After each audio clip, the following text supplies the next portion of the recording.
भैया नमस्कार। अगर हमारा चैनल में बड़ा लो तो हमारे चैनल का सब्सक्राइब करा लो और वीडियो को शेयर करा लो। एक नंबर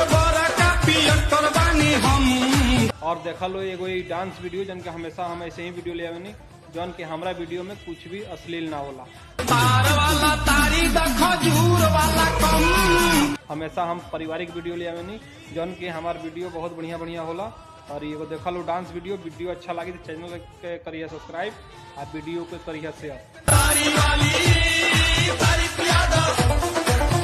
जौन कि हमेशा हम पारिवारिक वीडियो ले आवेनी जौन कि हमारा वीडियो में कुछ भी अश्लील ना होला और बढ़िया बढ़िया वीडियो बनावेनी। अगर देखा लो एगो वीडियो अच्छा लगी तो वीडियो को शेयर करिए लो।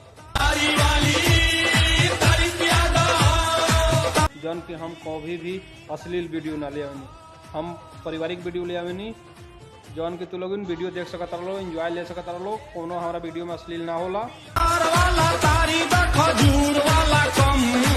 और हमेशा पारिवारिक वीडियो ले आवेनी। ये खाली वीडियो देखा लो, वीडियो अच्छा लगी तो चैनल के सब्सक्राइब करिए और फेसबुक पेज के फॉलो करिए और हमारा इंस्टाग्राम आईडी के भी फॉलो करिए लो जना के नाम बा बिपिन चौरसिया ऑफिशियल 8002। और हमारे यूट्यूब चैनल के सब्सक्राइब जरूर करिए लो। देखा लो एगो डांस वीडियो अच्छा लगी तो चैनल को करिए सब्सक्राइब और वीडियो को करिए शेयर।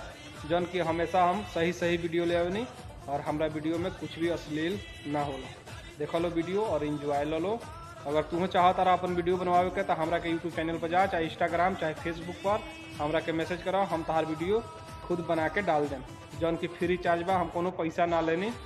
जब तक खातिर नमस्कार, फिर मिलें अगला वीडियो में। नमस्कार।